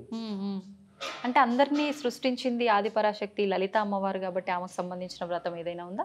ఎగ్జాక్ట్లీ. అస్తు అస్తుమే సదాశివో అస్తు, ఇది సత్యం. కానీ ఎక్కడ చేస్తున్నారు ఇప్పుడు? చేయట్లే. సత్యాన్ని కనుమరుగు చేశారు కావాలని. అందుకే జనాలకు ఆధ్యాత్మికత రుచించటం లేదు. మీరు అన్నట్టుగా కన్ఫ్యూజన్లోకి వచ్చేసి వైరాగ్యం వచ్చి ఈ దేవుళ్ళొద్దు, ఈ ఫోటోలొద్దు, తీసేయని రాని పక్క కానీ గమ్మున కూర్చుంటున్నారు. పోనీ తీసేసినంత మాత్రాన వాళ్ళు ఏమన్నా ముక్తిని పొందేదరా? అంతరపిశాసులై తిరుగుతారు సచ్చినాక. గాలిలో దయ్యాలలాగా తిరుగుతారు. ఎన్ని పిండ ప్రదానాలు చేసినా, ఎన్ని శ్రద్ధా తర్పణాలు చేసినా, ఎన్ని దాన సంస్కారాలు చేసినా వాళ్ళ ఆత్మలకు మోక్షం రాదు, రిజర్వేషన్ రాదు, తిరుగుతూనే ఉంటారు. అది మరీ దుర్భర్మం, మరి ఘోరం. అది ఇదన్నా బాగుంది కానీ అది భయానకం. అది భయానకం. అయితే స్వామీజీ, చాలా మంది ఇప్పుడు ఈ సాధన, ధ్యానము ఇలాంటివి చేయడం వల్ల హిమాలయ ప్రాంతాల్లో కొన్ని వందల సంవత్సరాలు కూడా జీవంతో ఉన్న ఋషులు, సాధువులు ఇలాంటి వాళ్ళు ఉన్నారని చెప్తుంటారు కదా. నిజంగా అంత సాధ్యపడుతుందంటారా వీటి వల్ల? 100%. రేపు జనవరి నెల చివరిలో కుంభమేళ స్టార్ట్ అవుతుంది. మీరు దయచేసి మీ ఐ డ్రీమ్ మీడియా వాళ్ళు వెళ్ళండి, లేదంటే నాకు అక్కడ కలవండి, నేను కలుస్తాను. మీకు ఎంతమందిని కావాలో అంతమందిని పరిచయం చేస్తా, వాళ్ళతో రిక్వెస్ట్ చేస్తాను, మీతో మాట్లాడిస్తాను, ఎన్నేళ్ళు బతికినావు చెప్పప్ప అని చెప్తా. ఇప్పుడు మాలాంటి వాళ్ళు చెప్తే కొంతమంది కామెంట్లు పెడుతున్నారు, ఏ ఇంకో పిచ్చోడు ఉన్నాడు, వీడు ఎట్లా బతుకుతారో నాయన, ఇది సైన్స్కే విరోధం కదా అంటున్నారు. నీ సైన్స్ కంతు చిక్కని మిస్టీరియస్ చాలా ఉన్నాయి. గీజా పిరమిడ్ మీద ఇంతవరకు ఏ సైంటిస్టు రీసెర్చ్ చేయలేదు. ఔరంగాబాద్లో ఉన్న కైలాస టెంపుల్ మీద ఏ సైంటిస్టు రీసెర్చ్ చేసి రికార్డు ఇవ్వలేదు. వీటి గురించి మీకెందుకయ్యా? మీకేమైనా ఆధ్యాత్మికంగా పట్టున్నదా? సాధన మర్మములు తెలుసా మీకు? యోగ మూలాలు తెలుసా మీకు? ఒక తాబేలు కానీ చేప కానీ నీళ్ళల్లో గంటల కొద్దీ ఉండగలదు. నువ్వు ఉండగలవా? లేదు. దాని శారీరక నిర్మాణ స్థితి, దాని శైలి, దాని జీవన విధానం అది అవలంబించుకుంటున్నది. యోగ మార్గంలో కొన్ని మెలకువలు ఉన్నవయ్యా, వాటితో వాళ్ళు శరీరాన్ని అట్లా మలుచుకొని బ్రతుకుతున్నారు, లక్షల సంవత్సరాలు బ్రతుకుతున్నారు. అవి సామాన్యులకు కూడా సాధ్యపడతాయంటారా? ఇలాంటి అలా జీవించగలగాలి. శరీరాన్ని ఎన్నో వ్యయప్రయాసాలకు ఒడిదుడుగులకు ఓడ్చుకొని శరీరాన్ని క్రమబద్ధీకరించి బెండ్ చేయాలి, మడచాలి దాన్ని. చాలా రిస్క్తో కూడుకున్నది. చాలా. మీకు లైవ్లో ఇప్పుడు మీరు చాలా రేర్గా నాకు పరిచయం అయ్యారంటే ఈ మధ్యలో పరిచయం అయ్యారు. ఇక్కడ సమీపంలో యానగుంది క్షేత్రం ఉంటుంది, మాణికేశ్వరి మాత. అమ్మ 82 సంవత్సరాలు నిరాహార యోగినిగా ఉండే మొన్నటి వరకు. 2 సంవత్సరాలు అయింది అమ్మ శివైక్యం చెంది, అంటే జీవ సమాధి అయింది మొన్నటి వరకు. అమ్మవారు చెప్పింది, నేను ఈ కలియుగంను వీడిపోతున్నాను, కలియుగంకు ఒక మహమ్మారి వస్తుంది చూడని. అమ్మవారి సమాధి చెందిన వారంకే కరోనా ప్రవేశించింది భారతదేశంలో. ఇంతకంటే లైవ్ సాక్ష్యం ఏం కావాలి? ఆమెకు తెలుసు కదా ఈ మహమ్మారి వస్తుందని. అమ్మ ఇంకొక మాట కూడా అన్నది, ఏంటండి? ఊరుకో పతివ్రత ఉంటే ఊరు పొలిమేరకు ఏ విఘాతం జరగదట ఆ పతివ్రత ధర్మంతో. ఊళ్ళో ఒక సాధువు ఉంటే ఆ ఊరికి ఏ విధమైన అనర్థాలు జరగవట. అలాగే ఈ భారతీయ భౌగోళిక స్థితికి మాలాంటి తాపసులు అడ్డున్నారా, అందుకే మహమ్మారులు ప్రవేశించటం లేదు. నేను వెళుతున్నాను, వస్తుంది మహమ్మారి, దీన్ని ఆపగలిగినటువంటి యోగకర్తం ఏదైనా చేయండి అన్నది అమ్మవారు. వాస్తవంగా అమ్మవారు పోయినమ్మనే భారతదేశంకి కరోనా వచ్చింది. అంతకన్నా ముందు వేరే దేశాల్లో నా తాండవం ఆడింది మొత్తం. అమ్మవారు చెప్పిన వాక్కును అనుసరించే మన పీఠంలో గోమాత కళ్యాణం చేసి లోక కళ్యాణానికి ధారపోసాం ఆ యజ్ఞశక్తిని. మళ్ళీ కరోనా వెళ్ళిపోయింది. మీకు పిచ్చిగా అనిపించవచ్చు కానీ ఈ స్పిరిచువాలిటీ డిపార్ట్మెంట్ అంతా కూడా నేచర్ కంట్రోలర్ సిస్టమ్స్ ఇవన్నీ. ప్రకృతిని మేము కంట్రోల్ చేస్తాం, మీకు చేత కాదు. మిమ్మల్ని ప్రకృతి కంట్రోల్ చేస్తుంది, ఇంతే తేడా. స్వామీజీ, ఇలా అంటే ముందే ఏదైనా జరగబోతుంది అంటే ఇప్పుడు ఆ మాతాజీ గారు చెప్పినట్టు కొన్ని చెప్తూ ఉంటారు, నిజంగా జరిగినవి కూడా చూస్తుంటాము. మళ్ళీ అలాంటిది ఒక బ్యాక్టీరియా రాబోతుంది అని కొంతమంది చెప్తున్నారు. లేదు అంటే రకరకాల ప్రళయాలు రాబోతున్నాయి అని చెప్పి మొన్న రీసెంట్గా అక్కడ జల ప్రళయాలు జరిగాయి కదా, అలాంటివి కేరళ సైడ్, అలాంటివి మళ్ళీ మన దగ్గర కూడా వచ్చే అవకాశాలు ఉన్నాయని చెప్పి, చాలా ప్రాణ నష్టం కూడా జరుగుతుందని చెప్పి కొంతమంది చెప్పారు ఆ మధ్యకాలంలో. మళ్ళీ అలాంటివి ఏమైనా రాబోతున్నాయంటారా? ఈ భారతదేశం చాలా గొప్పది, మనమందరం గర్వపడాలి. ప్రపంచమంతా అతలాకుతలమైపోయిన భారతదేశానికి ఏమీ జరగదు. కాలధర్మ సిద్ధాంతంలో మనము కొంత ఏగవలసి ఉంటే ఏమో అట్లా వచ్చిపోతాయి తప్పిస్తే మనకు ఏ భయము లేదు. ఎందుకంటే మన దేవాలయ వ్యవస్థ అంత గట్టిది.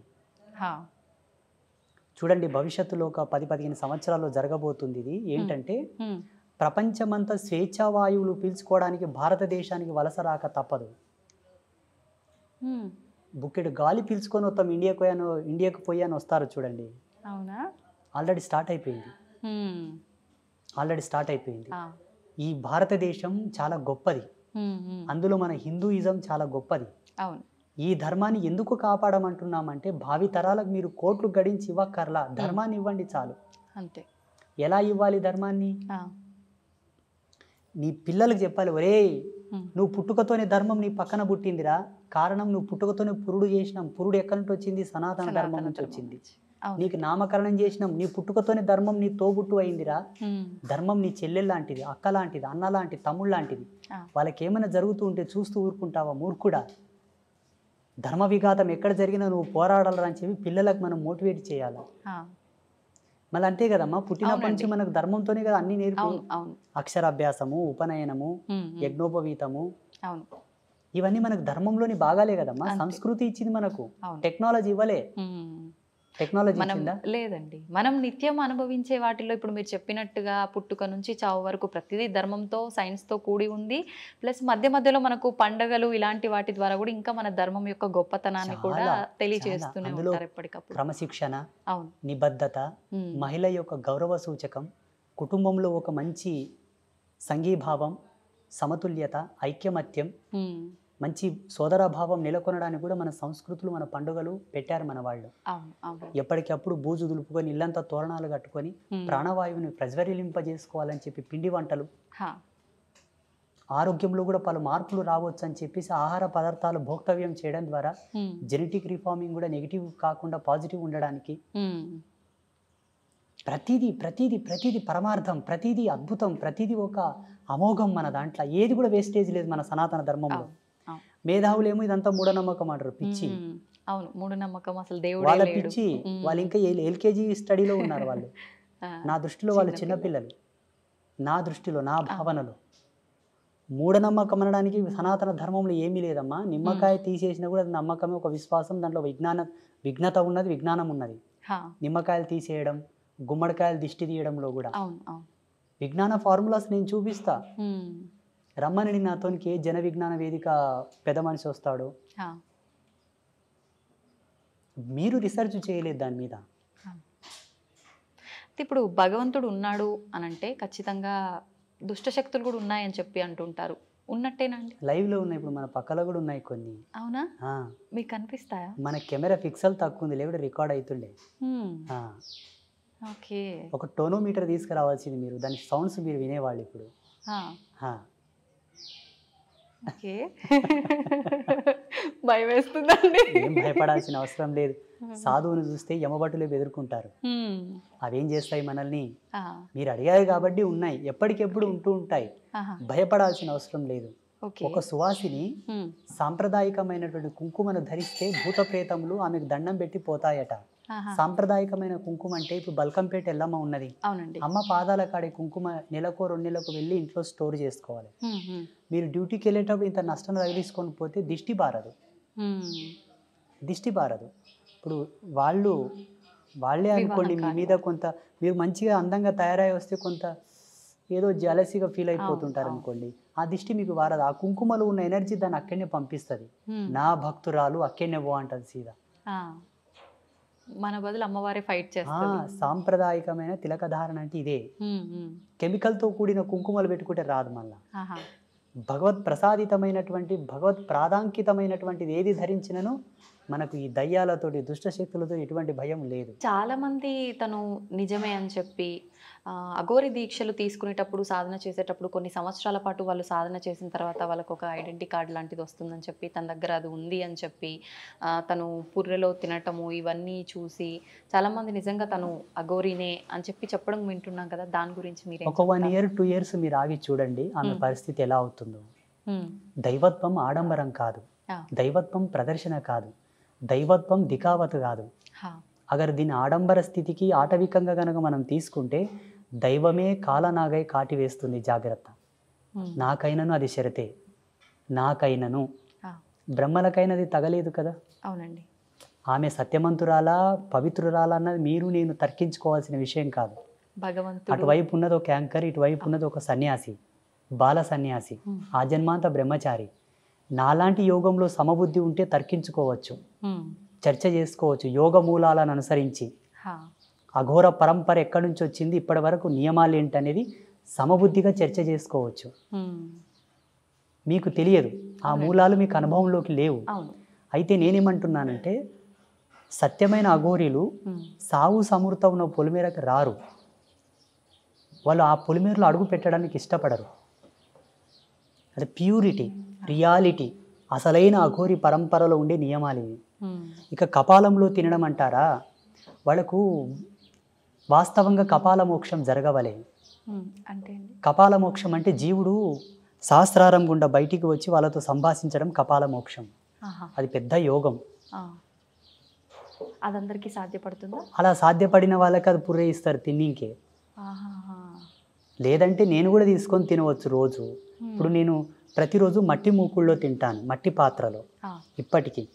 వాళ్ళు ఏదన్నా ఇస్తే మట్టి పాత్రలో వేసుకొని తింటాను, మట్టి గ్లాసులో నీళ్ళు తాగుతాను, మట్టి కుండలో తింటాను. నేను 12 సంవత్సరాల నుంచి సన్యాసించినప్పటి నుంచి మట్టి పాత్రనే నా యొక్క భోక్తవ్యం. మీరు ఎక్కడికి వెళ్తే అటు తీసుకెళ్తారా? వెంటనే ఉంటుంది. ఇక లేదు ఒకవేళ తీసుకెళ్ళలేదంటే ఎవరైనా మీలాంటి వాళ్ళు విస్తర్లో పెడితే అస్త్రమంత్రాలతో సంప్రోక్షణ చేసుకొని తింటాను. ఇది మా పద్ధతి.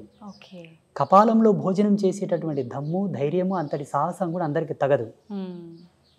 ఆడంబరం కోసం తింటామంటే దాని షరతులు కూడా వర్తిస్తాయి.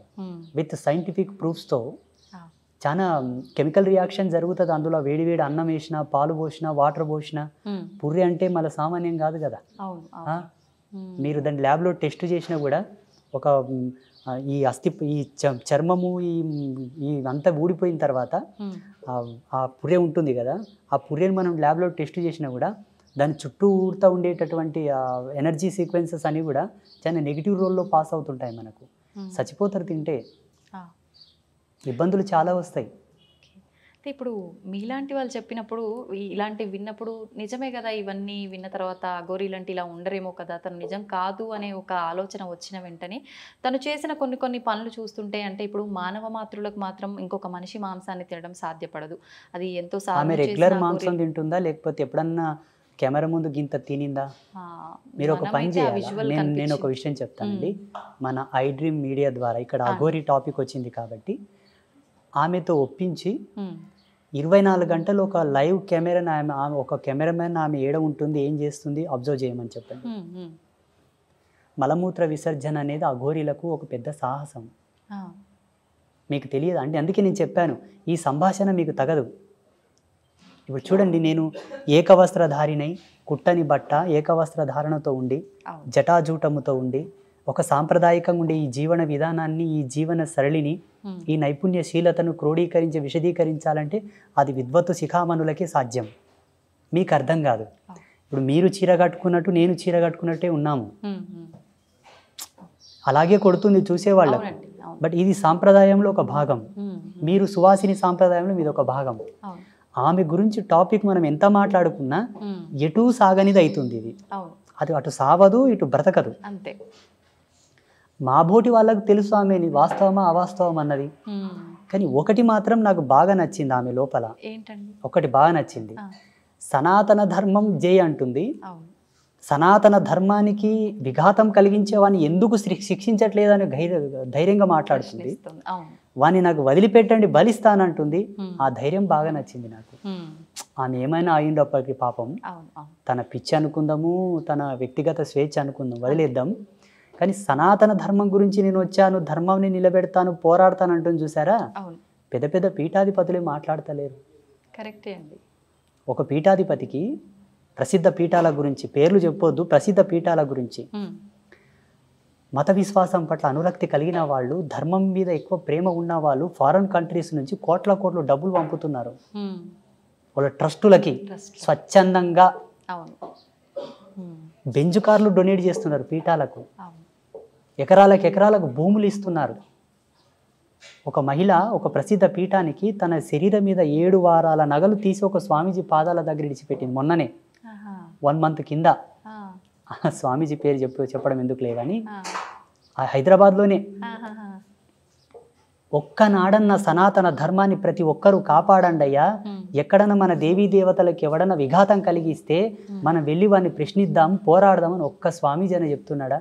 ఈ కోవతో చూసుకుంటే అఘోరి మాతనే గ్రేట్. అవును, ప్రతి ఒక్కరు కూడా అంటే ఏదైనా జరిగినప్పుడు మాట్లాడాలి అనేవారే తప్ప మా వరకు వస్తే చూసుకుందాంలే, ఇప్పుడు ఎందుకు మేము వెళ్ళి దూరటము అనే ఆలోచనలోనే ఉంటారు. అది తగదు. ఇదే సమాజ పతనానికి ఇదే కారణం. చూసుకుందాములే అన్నదే పతనానికి దారి తీస్తుంది. మా పెద్దలు ఒక మాట అనేవాళ్ళు పల్లెటూళ్ళలో, రేపు అన్నదానికి రూపం లేదురా, ఎప్పుడు అన్నది అప్పుడు చేయరా అంటుండ్రి. ఈ స్వామీజీలందరూ అట్లా కూర్చున్నది కదా. ఇప్పుడు సికింద్రాబాద్లో ముత్యాలమ్మ తల్లిని ధ్వంసం చేసింది, మళ్ళీ దాని తర్వాత ఇంకా 2-3 జరిగాయి. ఇప్పుడు ఈ విషయాలన్నిటిని క్రోడీకరించుకున్న అఘోరి మాత చాలా గ్రేట్. ఆమె డైరెక్ట్ పోలీసుల ముందే అంటుంది, మీరు నన్ను ఎదిరించడం కాదయ్యా, వాని వట్కరండి ఫస్ట్ అంటుంది. జై సనాతన ధర్మ అంటుంది. అది చాలు కదా. అంతే. నా అభిమతం ప్రకారంగా ఈ విషయంలో షీ ఈజ్ గ్రేట్, ఒప్పుకోవచ్చు. షీ ఈజ్ గ్రేట్ అండ్ మేము అభినందిస్తాం దాంట్లో. కాకపోతే కొన్ని చేష్టలు ఎలా ఉన్నాయంటే ఇతర మతాల వాళ్ళు మనని హేళన చేసే విధంగా ఉన్నాయి. మనం సమాజంలో తిరుగుతున్నామంటే సమాజ ధర్మాన్ని కూడా కట్టుబడి మనం ఉండాలి. మేమున్నాము తల్లి, అతీతమైన అవ్యాజమైన చిదానంద స్థితిలో విరాజిల్లుతూ ఉంటాము ధ్యానంలో. శరీరంతో మీతో మాట్లాడుతున్న వ్యవహారంలో మా భావనలు వేరు. మాకు దేని మీద వ్యామోహం లేదు. ధన మాన ప్రాణ మూడిటి మీద వ్యామోహం లేదు. మేము మొత్తం ఇప్పుకొని తిరగొచ్చు కదా, కొన్ని నియమాలు ఉన్నాయి. అయ్యో, సమాజంలో సాంఘిక నియమాల కట్టుబడే మనం బ్రతకవలే. అది ధర్మం, ధర్మమే అది. తర్వాత మన వ్యక్తిగతమైనవి. దీనికి కట్టుబడే ఎందరో యోగులు అతీతమైనటువంటి భావజాలంతో ఉన్నప్పటికీ సమాజంలోకి వస్తే కొన్ని పద్ధతులతో నియమాలతో భద్రతాభావంతోనే వస్తారు. మళ్ళీ వాళ్ళ ఆశ్రమాలకు వాళ్ళు వెళ్ళిపోతారు. అఘోరి మాత ఏం చేస్తుందంటే మొన్న శ్రీకాళహస్తిలో ఆ పెట్రోల్ ఏదో పోసుకోవడం. అవునండి, అది ధర్మం కాదు. అక్కడున్నది నీ శివుడు. నువ్వు తలుచుకుంటే ఆ శివుడే గుళ్ళో నుంచి బయటకు వస్తాడు. నిన్నేదో అడ్డుకున్నారని నువ్వు తగలబెట్టుకోవడం ఏంటి? ఒక దేవాలయం ముందల సజీవ దహనం జరిగితే దేవాలయ వ్యవస్థకే భంగపాటు. నీ ఆవేశం శివునికి విఘాతం కాదా? అయినా ఒక అఘోరీ తత్వంలో అంత ఆవేశము ఉండకూడదు, రియాక్షన్స్ ఉండకూడదు. అఘోరీ తత్వం అంటే పరమశాంతం. శివుడు యోగముద్రలో ఉన్నప్పుడు ఎంత శాంతం ఉంటాడో అంతటి శాంతం అఘోరి అంటే. ఘోరమైన చెయ్య ఏది ఉండకూడదు తల్లి. ఘోరత్వం వీడిన నాడే అఘోరత్వం వచ్చును. ఘోరమైన చేష్టలు ఏవీ ఉండకూడదు. ఆహార విచారాదుల్లో కూడా ఉండకూడదు. విచారంలో ఉండకూడదు, విహారంలో ఉండకూడదు, ఆహారంలో కూడా ఘోరత్వం ఉండకూడదు. అఘోరి సాంప్రదాయంలో మాంసం తినే కాన్సెప్ట్ వేరు, ఆ థియరీ వేరు. అది సాంప్రదాయకంగా గురువులు వాళ్ళకి పెట్టే పరీక్ష.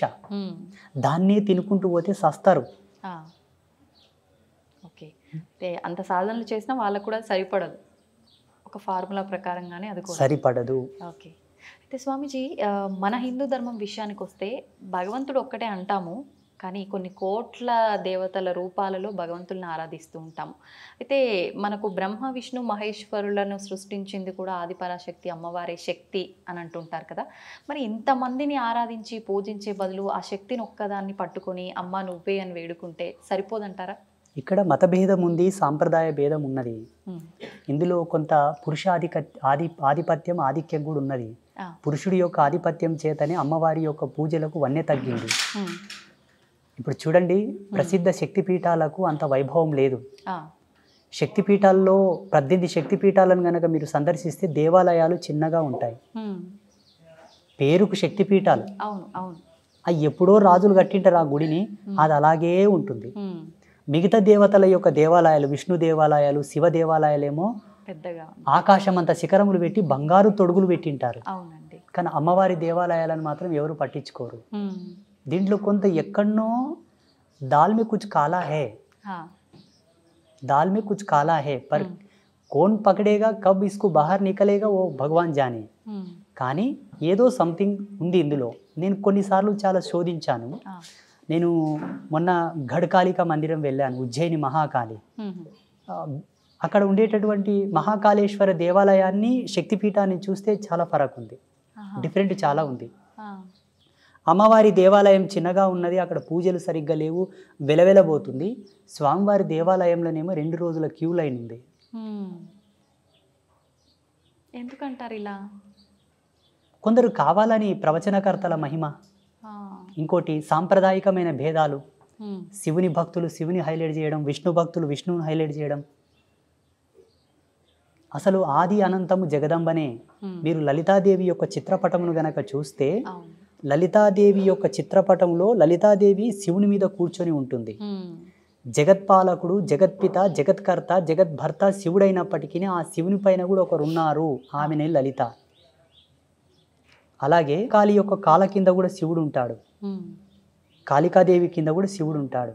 ఈ కాలాధర్మ సిద్ధాంతానికి అధిపతి మహాకాలుడైతే ఆ కాలుడి మీద కూడా ఒక దేవత ఉంటుంది, అధిష్టాన దేవత, ఆమెయే కాళి. అందుకే కాళీదేవి కాల కింద శివుణ్ణి చూపించాడు ఋషి. నిలబడితే మహాకాళి, కూర్చుంటే లలిత, ఇద్దరు సేమ్. ఆ లలితాదేవి యొక్క చిత్రపటంలో ఉండే దేవతలే దేవతలు, మిగతా వాళ్ళందరూ వాళ్ళ యొక్క అంశాలు. అందులో 9 మంది ఉంటారు, వాళ్ళే నవబ్రహ్మలు, వాళ్ళే ప్రధానమైన దేవతలు. కొన్ని కోటాను కోట్ల అనంత కోట్ల యుగములను ఎంతవరకు దేవజ్ఞానం వెళ్తుందో, మనుష్య జ్ఞానం ఋషి జ్ఞానం కాదు, దేవత ప్రాజాపత్య జ్ఞానం ఎంత దూరం వెళ్తుందో అంత దూరం నుంచి మనం చూసుకున్నా ఆది అంతము ఈ 9 మందే నవబ్రహ్మలు. ఈ 9 మందికి అధిపతియే లలిత. ఆమె కన్నా ఆది అంతం లేదు. ఇది శివుడే ఒప్పుకున్నాడు. మనం ఎంత. ఇప్పుడు మనం లలిత అమ్మవారిని ఒక్కరిని ఆరాధిస్తే సరిపోతుంది. మీరు లలితాదేవి పటం పెట్టుకుంటే అందులో సర్వదేవతలు వస్తారు.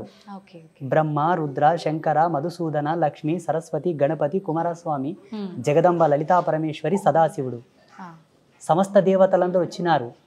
ఇక్కడ మనం జ్ఞానాత్మకంగా ఏం ఆలోచించాలి అంటే, భగవంతుడు నిర్గుణుడు ఏకస్వరూపం అన్నది ఎంత సత్యమో, భగవంతుడు సగుణుడు అన్నది కూడా అంతే సత్యము. నిరాకారుడు అన్నది ఎంత సత్యమో, సాకారుడు అన్నది అంతే సత్యము. భగవంతుడు ఒకడన్నది ఎంత సత్యమో, అనేకులు అన్నది కూడా అంతే సత్యము. ఇందులో ఏమాత్రం భేదం లేదు. ఇది యోగ, ఉపాధి యోగ, ఉపయోగములకు సంబంధించిన జ్ఞాన సంచిక. మానవులకు అర్థం కాదు. జ్ఞానులైన వాళ్ళు ప్రవేశపెట్టింది పూజించుకొని ముక్తిని పొందుటయే మీ యొక్క ధర్మం. తర్కం అవసరం లేదు. స్వామీజీ, ఇప్పుడు భగవంతుణ్ణి పూజించటానికి కూడా మనం కొన్ని మార్గాలు ఉన్నాయంటారు. ఆయన గురించి వినటం కానీ, మాట్లాడడం కానీ, లేదు అంటే మనం ఇంకొకరికి ఆయన గురించి చెప్పడం కానీ, కూర్చొని ఆరాధించడం కానీ. అయితే మనం ఎన్ని చేసినా భగవంతుణ్ణి ఆరాధించాలి అనే ఆలోచన వచ్చి ఆయనకు అంత ప్రత్యేక స్థానం ఇస్తున్నప్పుడు, మనతో పాటు ఉన్న మనుషుల్లో కూడా భగవంతుడు ఉన్నాడు ప్రతి ఒక్కరిలో అని చెప్పి అంటూ ఉంటాం. మనుషుల విషయానికి వస్తే నానా హింసలు పెడుతుంటారు వాళ్ళని, మాటల వల్ల కానీ, చేష్టల వల్ల కానీ. ఇలాంటి పనులన్నీ చేసుకుంటూ భగవంతుని మనం ఏ రకంగా ఆరాధించినా కూడా అసలు భగవంతుడికి నచ్చుతుందంటారా? అది నచ్చదు. భగవంతుడు ఆరంభంలోనే చెప్పాడు మనకు, వ్యక్తి పూజయే వ్యవస్థకు మూలం. మానవుల యొక్క సేవనే మాధవుడు మెచ్చుతాడు. నరుని యొక్క పూజనీయతనే నారాయణుడు మెచ్చుతాడు. ఇది ఆరంభంలోనే ఉన్నది. కానీ అక్కడ మనం గౌరవించదగినటువంటి మానవాళి కూడా అంత శ్రేష్టత్వంతో ఉండవలే. హింసవర్జితులు, సదాచార సంపన్నులు, శీలవంతులు, పాతివ్రత్య ధర్మాన్ని అవలంబింపజేసేటటువంటి మనుష్యందే దైవత్వాన్ని చూడబడుతుంది, ఆరాధించబడుతుంది, వారికి సేవలు చేయబడుతుంది. అంతేగాని రావణ బ్రహ్మ కూడా ఒక మనిషి అనుకుందాము, దేవుడు అనుకుందాం, అసుడు అనుకుందాం, రాముడు గౌరవించవచ్చు కదా. నరకాసురుడు అనుకోండి, జరాసంధుడు అనుకోండి, కంసుడు అనుకోండి, వీళ్ళు కూడా ఆయా సమయమునందు ఆయా కాలధర్మ సిద్ధాంతాన్ని ఆ పీరియడ్స్లో కృష్ణ పరమాత్మతో సమకాలికులు, వాళ్ళని కృష్ణుడు క్షమించవచ్చు కదా. ఎందుకు సంహరించాడు? దానవ విఘాతం సృష్టించు ఎవడైనను ఖండనకు ఆమోదమే, వారిని తొలగించవలే సమాజం నుంచి. సదాచార సంపన్నులై భగవత్ తత్పరతతో విరాజిల్లు ఎవరినైనాను మనం ఆదరించాలి, గౌరవించాలి, వాళ్ళకు దాన ధర్మాలు చేయాలి, వాళ్ళని సేవించాలి. ఉదాహరణకి ఒక కంప చెట్టు ఉంటుంది, కంపతారు, ఒక తులసి చెట్టు ఉంటుంది. దీన్ని పూజించము, దీన్ని పూజిస్తాము. కారణం, దీని సమూలం సర్వమానవాళికి ఉపయుక్తమైనది, లాభదాయకమైనది, ప్రకృతికి, మనకు, సర్వజీవరాశికి అంతయు కూడా అనేక ఔషధీ గుణాలతో కూడిన వృక్షం కాబట్టి ఇది యోగ్యం, మనకు అవసరమని దాన్ని పూజిస్తున్నాం. ఇదిను అవసరమే, ఇది అవసరం లేదని కాదు, కానీ అది మానవాళికి అవసరమైనది కాదు, వేరే జీవరాశులకు అవసరం, దాని ధర్మం దానిది, అది మనకు అనవసరం. అది ఇంటి ముందలుంటే దాని ముళ్ళు తొక్కి మనకు చెప్పుకోగలదు కాబట్టి దాన్ని తొలగివేయండి, తీసివేయండి, అంతే. ఇది సత్యం. మానవుని సేవ గొప్పది. అట్టి మానవుడు కూడా అంత పుణ్యాత్ముడై అంత సత్యశీలుడై ఉండవలే. ఇది పాయింట్. అయితే స్వామీజీ, శివుని విషయానికి వస్తే ఇప్పుడు ఎలాగో కార్తీక మాసం, శివకేశవులు ఇద్దరికి భేదమే లేదంటారు, ఇద్దరిని ఆరాధిస్తుంటారు, కానీ ఇంకా శివభక్తులు ఎక్కువగా ఉంటారు. అయితే శివలింగానికి ఆరాధన అనేది ప్రతి ఒక్కరూ చేయవచ్చా? ఆడవారు కూడా చేయొచ్చా? ఆడవారు శివలింగాన్ని తాకవచ్చా? లేదు అంటే ఇంట్లో మనం శివలింగాన్ని పెట్టి పూజ అభిషేకాలు చేయొచ్చా? చాలా మందిలో సందేహాలు ఉన్నాయి, వాటి గురించి తెలియజేయండి. మహిళలకు స్త్రీలకు ఏ విధమైన భేదం లేదు, ఇద్దరు సమానమే. భేదం ఎక్కడుందంటే, ఈయన జన్మను ఇవ్వగలడు, ఆమె దాన్ని స్వీకరించి ఒక జన్మను పునరుత్థానం చేసి ప్రసాదించగలదు. ఇవి రెండే విరోధభావంతో కూడుకున్నటువంటి క్రియలు జీవ నిర్మాణ దశలో. మిగతావన్నీ సమానం. స్త్రీలకు పురుషులకు ఏ ఆంక్షలు లేవు. అందరూ శివలింగ ఆరాధన చేయవచ్చును, అందరూ శివదీక్షను పూనవచ్చును. ఆడవారు కూడా నిర్భయంగా సర్వస్వతంత్రంగా ప్రామాణికతను అనుసరించి. కానీ స్త్రీలకు బహిష్టు ధర్మం ఉంటుంది కదా, 5 రోజులు. ఆ 5 రోజులు మాత్రమే ఒక్క శివలింగం కాదు, ఏ దేవతను కూడా స్పృశించవద్దు, పూజించవద్దు, దూరంగా ఉండు. దీంట్లో వైజ్ఞానికమైన దృక్పథం ఉంది. మళ్ళా శాస్త్రీయత పక్కన పెడదాం, ఆధ్యాత్మికత పక్కన పెడదాం. అది కానీ మిగతా ఏ విషయంలో కూడా ఆంక్షలు లేవు. ఇంకొక విషయం చెప్పాల్సి వస్తే, చాలామంది దీన్ని నచ్చుకోకపోవచ్చు. వేదాంతులు, పెద్దలు, గురువులు, సిద్ధాంతులు, అవధానులు దీన్ని నచ్చరు. అంటే వాళ్ళకి ఇది నచ్చదు, వాళ్ళు ఒప్పుకోరు కూడా. నా అనుభవం ప్రకారంగా, జగదంబ నాకు ఇచ్చిన జ్ఞానం ప్రకారంగా, మహిళలు కూడా యజ్ఞోపవీతం వేసుకోవచ్చు. అవునా? జగదంబకే దశ యజ్ఞోపవీత ధారిణి అని పేరున్నది. అమ్మ ఎవరు? స్త్రీమూర్తి. అమ్మవారికి 10 రకాల యజ్ఞోపవీతములు, 64 ఉపచారములు సమర్పించే మంత్రాసు లోపల 64 ఉపచారాల్లో యజ్ఞోపవీతం కూడా ఒక ఉపచారం. ఇవన్నీ కొందరు కావాలని, కొందరిని దూరం పెట్టడానికి, కొందరిని ధర్మం నుంచి వేరుబాటు చేసి వాళ్ళను అసాంఘికమైన కార్యకలాపాలకు ప్రలోభ పెట్టడానికి, ధర్మం నుంచి దూరం పోవడానికి పెట్టినటువంటి ఆంక్షలు. కావాలని అంటే ఆడవారిని చిన్న చూపు చూడడమే చాలా ఉంది. సమాజంలో మహిళల పట్ల వివక్ష చాలా ఉంది. ఒక్కొక్క దాన్ని విశదీకరించి చెప్తే ఒక దండయాత్రలే చేయాల్సి వస్తుంది ఇప్పుడు మాతృమూర్తులందరూ. కానీ స్వామీజీ, పురాణాల్లో కూడా ఇప్పుడు మీరు చెప్పినట్టుగా ప్రతి ఒక్కరి వెంట వాళ్ళ భార్యలని తీసుకెళ్లిన రోజులు, యుద్ధాలకి వాటికి గురించి సలహాలు తీసుకున్న రోజులు కూడా ఉన్నాయి. అంటే వాళ్ళకి ఒక ప్రత్యేకమైన పాత్ర అక్కడ ఇచ్చారు. ప్రత్యేకమైన పాత్ర కాదు, పురుషులకు చేతగానప్పుడే పెళ్ళాలని తీసుకుపోయిండ్రు. ఓకే, మరి అంత మహిషాసురుని వధించుటకు బ్రహ్మ విష్ణు మహేశ్వరులకు తలపానం తోకకొచ్చింది. అందరూ పలాయనం చిత్తగించారు. కొండలు అందరు వెళ్ళిపోయారు. అమ్మనే వచ్చి వాళ్ళకు విముక్తి ఇచ్చింది. శాకాంబరి దేవి అవతారం ఎట్లా ఉద్భవించింది ఒకసారి విద్వాంస శిఖామణులను అడగండి. దుర్గా అవతారం ఎట్లొచ్చింది ఒకసారి వేదాంత శిఖామణులను అడగండి. అమ్మ ఎక్కడ శక్తి ఆగిపోతుందో అక్కడ నుంచి శక్తి ఉద్భవన జరుగుతుంది. ఎక్కడ దేవతల శక్తులు స్తంభిస్తాయో అక్కడ శక్తి ఉద్భవన జరుగుతుంది. ఫైనల్ ఇంకా ఆమె రాకపోతే అది లేదు. ఇంకా ఎండ ఆమె మొత్తం క్లోజ్ చేయాల్సిందే. కాకపోతే కొంతమంది కావాలని పని కట్టుకొని మరి మహిళలని అణచివేత గురి చేశారు. విలువైన వాటికి కూడా మహిళలను దూరం చేశారు. ఇందుకు మహాత్మా జ్యోతిరావు ఫూలే, సావిత్రిబాయి ఫూలే లాంటి వాళ్ళు ఒక మాట అన్నారు. మహిళ సమాజంలో నిలబడితేనే ధర్మం నిలబడుతుంది అన్నారు. అది వాస్తవమే. మళ్ళీ శంకరాచార్యుల వారి చేత ఉభయభారతి దేవి మండలమిశ్రుని భార్య భర్తను ఓడిపోయే దశలో ఉన్నప్పుడు ఆమెనే కదా వేదాంత తర్కం చేసినది. శంకరాచార్యుల వారికి సమాధానం చెప్పడానికి కాలేదు, సమయం తీసుకోవాల్సి వచ్చింది. మళ్ళీ అది స్త్రీ యొక్క ప్రజ్ఞా పాఠవాలంటే. అంటే స్త్రీ యొక్క శక్తులు మనకు అనాది కాలం నుంచి కూడా ఇంత గొప్పగా ఉన్నాయి కాబట్టి అభేదం డామినేట్ చేస్తారన్న భయంతో దూరం అసలు జగతికి మూలమే స్త్రీ. సర్వ స్వతంత్రురాలు స్త్రీ. పురుషుడు ఉపాధి యోగంతో నిర్మింపబడ్డాడు, ఆమె తయారు చేసింది పురుషుణ్ణి. పురుషుడు ఎప్పుడు స్వతంత్రుడు కాడు. నేను నిర్భయంగా చెప్పగలను ఈ విషయం. స్త్రీకి ఒక సేవకుడు పురుషుడు అంతే. మరొక మంచి ఎపిసోడ్లో ఇంకా కొన్ని విషయాలు మీతో మాట్లాడాలని ఆశిస్తున్నాను. ధన్యవాదాలండి. ఐ డ్రీమ్ మీడియా ప్రేక్షకులకందరికీ ఒక సన్యాసిగా, ఒక బ్రహ్మచారిగా మా యొక్క ఆశీస్సులు.